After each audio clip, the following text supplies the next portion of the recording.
Smart city અંતર્ગત વડોદરા મહાનગરપાલિકા કચેરી ખાતે બેઠકનું આયોજન કરાયું હતું. વડોદરા મહાનગરપાલિકાની વડી કચેરી ખાતે મ્યુનિસિપલ કમિશનર અરુણ મહેશ બાબુની અધ્યક્ષતામાં સ્માર્ટ સિટી અંતર્ગત બેઠકનું આયોજન કરવામાં આવ્યું હતું.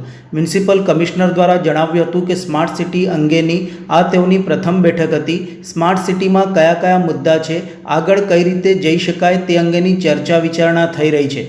સિટી બસ સર્વિસને લઈને કઈ રીતે ઇમ્પ્રૂવ કરી શકાય તે માટે 100 જેટલી ઇલેક્ટ્રિક બસ લોન્ચ કરવાનું પણ પ્લાનિંગ થઈ રહ્યું છે. આ બેઠકમાં મુખ્યત્વે વડોદરાના શહેરમાં ઇલેક્ટ્રિક બસ સેવા શરૂ કરવાની દિશામાં પાલિકા દ્વારા પ્રયત્નો હાથ ધરવામાં આવ્યા છે, જે અંતર્ગત કુલ 200 જેટલી ઇલેક્ટ્રિક બસ દોડાવવાનું આયોજન છે.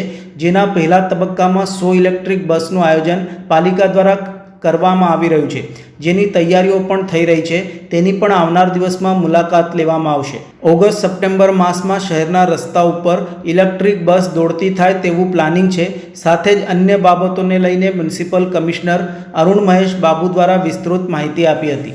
સ્માર્ટ સિટીમાં બેઝિકલી અત્યારે રેગ્યુલર બોર્ડ મિટિંગ હતી, એટલે ફર્સ્ટ બોર્ડ મિટિંગ હતી. એની અંદર કયા કયા મુદ્દાઓ છે, સ્માર્ટ સિટીઝની અંદર કયા ચાલી રહી છે અને આગળ કેવી રીતે લઈ જઈ શકાય એ બાબતની ચર્ચા હતી.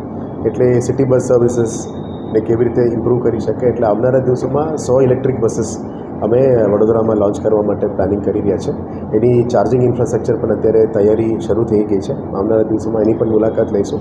વી આર પ્લાનિંગ કે by the month of August September 100 electric buses વડોદરામાં લોન્ચ કરી શકાય. PM E-ડ્રાઈવ સ્કીમ અને ગુજરાત સરકારના અર્બન ડેવલપમેન્ટ સ્કીમની અંતર્ગત એ કરવામાં રહે છે. કારણ કે વડોદરા એકમાત્ર સિટી છે જેમાં પોતાની ઇલેક્ટ્રિક બસ સર્વિસ અત્યાર સુધી ચાલુ નથી થઈ, એટલે એને મહત્ત્વ આપવું પડે. પોલ્યુશન ઓછું કરવા માટે આ કરીશું.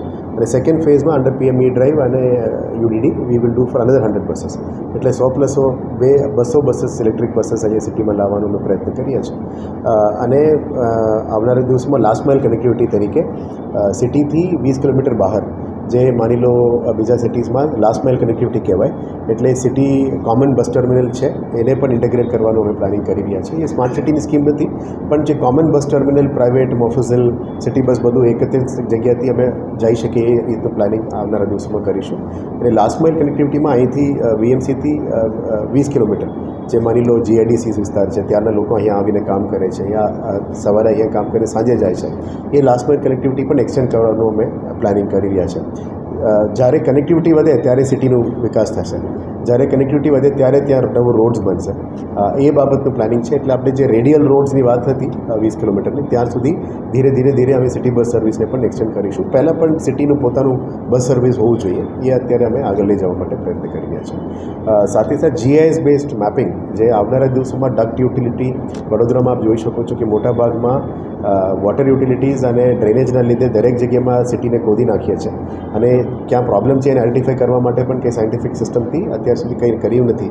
એટલે ગ્રાઉન્ડ પેનિટ્રેટિંગ રડાર લાવીને યુટિલિટી ક્યાં છે, કયા જગ્યામાં અનનેસેસરી ખોદવાનું નથી અને કયા જગ્યામાં પ્રોપર ખોદવું જોઈએ, એ બધું સ્ટડી કરીને કરવા માટે GIS બેઝડ મેપિંગ અને GIS લેયર ડિસિઝન મેકિંગ માટે અમે આજે નિર્ણય લીધું છે.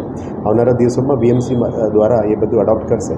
જે રીતનું અમદાવાદ અને સુરત કરી રહ્યા છે, વડોદરામાં પણ આ કામગીરી આગળ વધે. એ મિક્સ થશે. જેટલું સર્વિસીસ સ્માર્ટ સિટી અત્યારે જે કમાન્ડ કંટ્રોલ સેન્ટરથી ચાલી રહ્યા છે એ તો ચાલુ જ રહેવાનું છે. અમુક સર્વિસીસ અમે પછી સ્માર્ટ સિટીથી VMCમાં શિફ્ટ કરવાનું પણ નક્કી કર્યું છે, જેમાં લોંગ ટર્મ ONM છે, લોંગ ટર્મ વધારાનું આપણે પૈસા ચૂકવવું પડે, અદરવાઇઝ 10 વર્ષનું મેન્ટેનન્સ છે. એ બધાનું સ્માર્ટ સિટીનું અત્યારના ફિનાન્શિયલ કેપેસિટી નથી, કારણ કે આ સ્કીમ દેતે વખતનું હતું. એટલે લોંગ ટર્મ સર્વાઈવલ માટે VMC એને હેન્ડઓવર કરશે. પણ જે ટેકનોલોજીકલ ઇન્ટરવેન્શન્સ છે એ બધું સ્માર્ટ સિટીથી આવશે. નહીં, it is not from smart city, it is from PM E drive and urban development. ના, ICCC ચાલી રહ્યા છે. ઇન્ટિગ્રેટેડ કમાન્ડ કંટ્રોલ તરફથી જે પણ ડિસિઝન મેકિંગ આવે છે, આપ સિટીની અંદર જે પણ CCTV કેમેરાઝ મારફતે અમે તમામ ડિટેક્શન છે, જીઓ ફેન્સિંગ છે, સિટીના પોલીસનું ક્રાઇમ કંટ્રોલ છે, બધું આ CCTV જે સ્માર્ટ સિટીની અંતર્ગત ચલાવવામાં આવ્યું એ જ મારફતે ચાલી રહ્યા છે. એટલે સ્માર્ટ સિટી ચાલુ છે. અને અમુક વખતે કમાન્ડ કંટ્રોલ સેન્ટરમાં ડિઝાસ્ટર વખતે પણ ત્યાં જ બેસીને અમુક ડિસિશન્સ અમે કરતા હોય છે. So it is working. જ્યારે પણ નવું ઇનિશિયેટિવ્સ લેવામાં આવશે, we will introduce in smart city.